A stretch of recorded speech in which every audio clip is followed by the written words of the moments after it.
Hey guys, we're just sitting here in the little Jersey workshop here. This is the frame for a full-size Springfield XD. What I'm doing is I forgot to take a video before I started, but typically, actually what I'm doing is I'm going to sand the frame down to do a custom stipple job. Alright, so that'll give you an idea right here of the stock grip. It comes with the gun. I'm not gonna lie, it's kind of slippery, it's kind of shitty. I don't like it. I did have a grip tape grip on here that was pretty good. It was from Talon Grips. That's a really good one. But if you're planning on carrying or using this pistol for a class or an extended period of time, it's really not going to be what you want. It's going to tear your hand up. It's going to tear your body up if you're carrying it. So what I'm going to do is sand this down. You can see I've already started right here on the grip.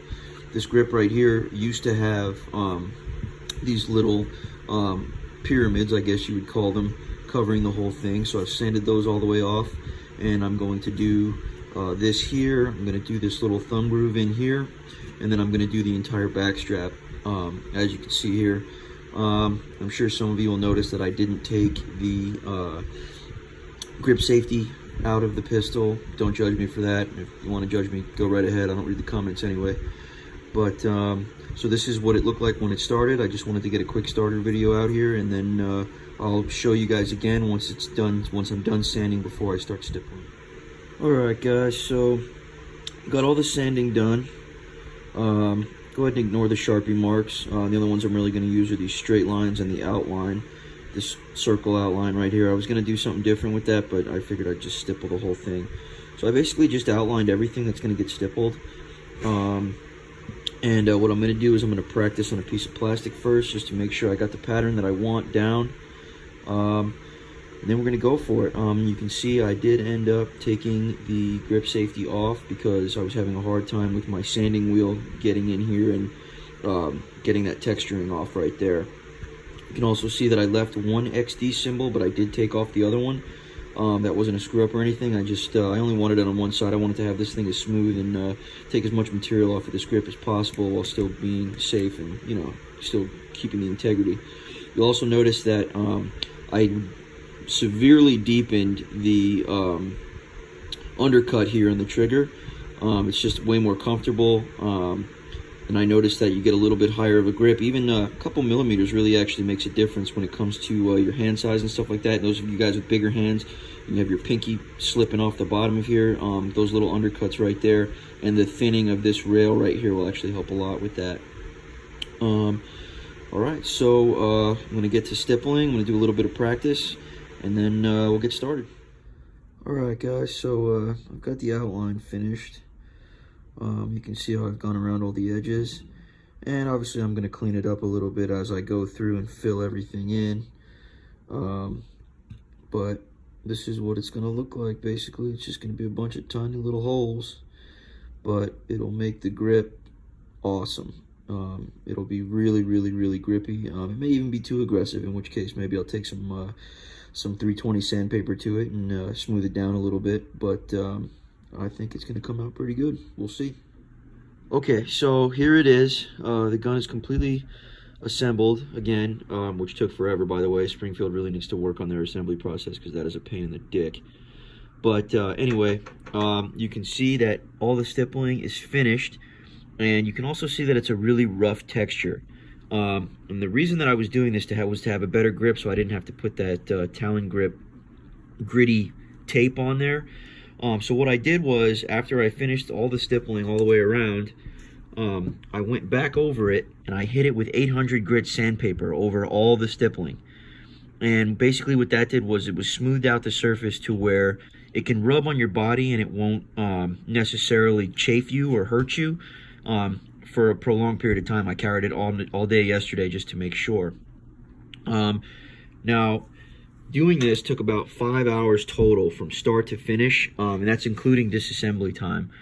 You can see I went a little decorative on the front of the frame there. That's not necessary. Really, what's necessary is the parts where your hand actually touch the grip of the pistol itself. Thumb placement here, and maybe your forward thumb up in here somewhere.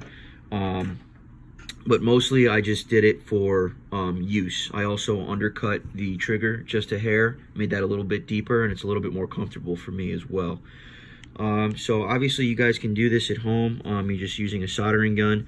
But yeah, this was my first time doing this, and I think it came out pretty good. Alright, so the last part that I wanted to talk to you guys about was that this was my first time ever doing any kind of stippling or anything like this. So I just wanted to give you guys a couple of key takeaways that I kind of figured out and learned throughout the process of doing all this. The first one is make sure you let the soldering iron get up to full heat before you start stippling, because if it's not hot enough, what's going to happen is the plastic is going to stick to it. It's kind of like a stainless steel pan, where the plastic will stick to it, and then when you go to pull it off, it'll actually string out, and then it'll dry like that, and then you'll have to go back and cut or sand away even more than you would have had to before. The second thing is you're only touching the material very quickly for each stipple, or whatever you would call a singular one of those, hole or whatever. But you want to make sure, as you can tell here, that you can see different sizes. Right up here at the top, you can kind of see smaller ones right next to larger ones, and you can see that the walls of the circles are a little bit thicker on some than they are on others. That's all about how much time I actually left the soldering iron on the material versus the smaller ones. It was obviously there for less time. So you want to try and find a stroke that allows you to do the exact amount of time for each one and try to stick to that, right? And the next thing is going to be pre-trace your lines. I did a little bit of this, but I ended up tracing more out and as I was going to keep my lines as straight as possible. Definitely plan your work before you do it. That was probably the one thing that I probably could have done a little bit better with this. Luckily, it still came out pretty good at the end, but I would have liked to have pre-planned and traced out a lot more of what I did. The last thing that you'll notice is the pattern is kind of all over the place. Now, I might be being picky, but I'm usually my biggest critic about anything that I do, and I know a lot of you out there are probably the same way. So if you'll notice, if you look at this from this angle here, you'll see that these lines are going up, right? And as they go up, they kind of run into these, which start to like run into that pattern, and these came up that way. And then you can tell down here that I was going in this direction, and then up here I was going in this direction. And then obviously in the thumb groove, I did a circular pattern, right? And that's what I wanted for the thumb groove. Luckily, that was one of the last parts that I did. But you'll also notice the randomness down here on the trigger guard. You see the straight outline on the top and bottom, but on the inside, I went in the opposite direction.